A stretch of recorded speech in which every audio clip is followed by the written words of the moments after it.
Un mois après l'annonce à Bamenda par Joseph Dion-Ngut, le Premier ministre, de la volonté du chef de l'État d'ouvrir un dialogue sur la crise qui secoue les régions anglophones du Nord-Ouest et du Sud-Ouest, des observateurs estiment qu'on s'achemine vers une impasse.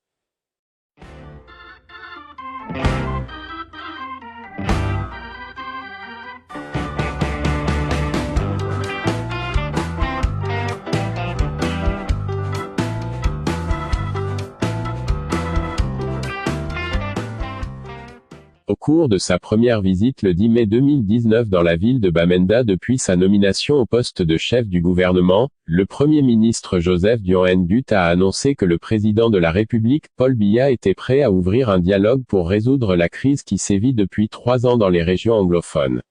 Selon Dion-Ngut, Paul Biya était prêt à discuter de tout, sauf de la sécession. Un mois après cette annonce, les prémices de ce dialogue sont toujours attendues. En réalité, de nombreux observateurs émettent depuis quelque temps des doutes sur l'organisation de cette grande concertation.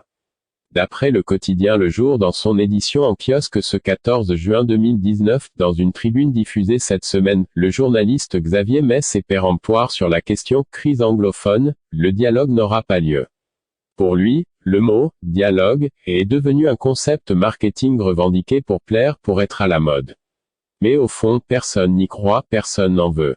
Dans l'environnement actuel, si un dialogue inclusif et sans préalable devrait se tenir pour tenter de résoudre cette crise qui s'enlise et engendre d'autres problèmes, il devrait réunir dans une même salle, le gouvernement, l'opposition présente au Parlement, la société civile représentative, les fédéralistes, et les décentralistes.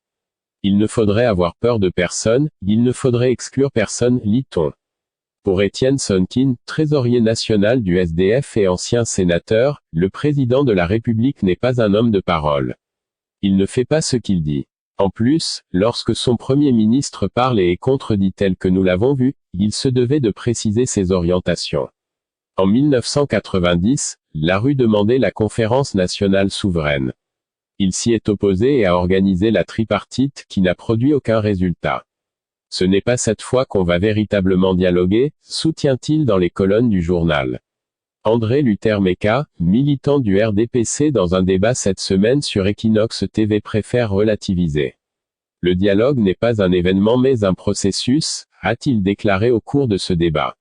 Alors que les uns attendent de savoir ce qui est fait, le Cameroun est entré dans la glose.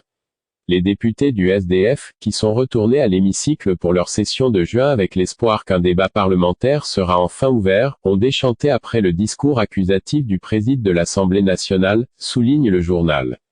Et la sortie controversée du ministre de l'administration territoriale, Paul Atanga NJI sur la chaîne France 24, en rajoute au scepticisme des personnes averties, qui pensent à l'usure du temps.